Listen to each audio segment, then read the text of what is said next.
నువ్వు మోసపోని గ్యారెంటీ ఏంటి? నువ్వు 20 లక్షలు కట్నం తీసుకొని పెళ్లి చేసుకున్నావు, నిన్ను పరలోకం చేర్చుకుంటాడు యేసు ప్రభు? ఇంపాసిబుల్. తీసుకునే ప్రసక్తే లేదు. నెవర్. జరగదది.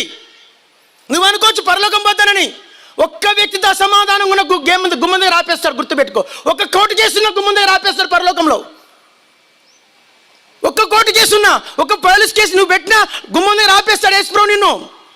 నేను మిమ్మల్ని క్షమించడం మీరు ఒకరినొకరు క్షమించవలను. మీరు క్షమించడంలా మీరు కూడా క్షమింపబడరు.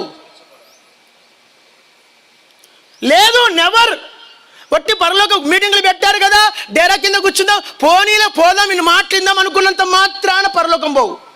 మీరు అనుకుంటారు రక్షణ ఉంటే చాలు పరలోకం పోతాం, హెబ్రోను సహవాసం కదా పరలోకం పోతాం, దర్శనం ఉంది పరలోకం పోతాం. నీ దర్శనము, నీ రక్షణ, నీ హెబ్రోను సహవాసము, నీ బ్రాండు గుమ్మం తెరవదు.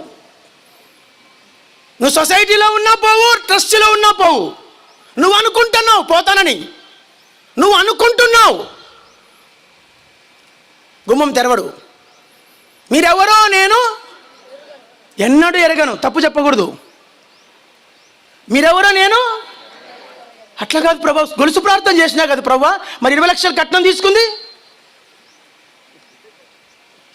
గొలుసు ప్రార్థన చేసినా కదా ప్రభా, నా కొడుకుని సేవకి ఇచ్చా కదా ప్రభా, కొడుకు సేవకి ఇచ్చి ఆడ కూడా కట్నం తీసుకున్నాను, కొడుకు సేవ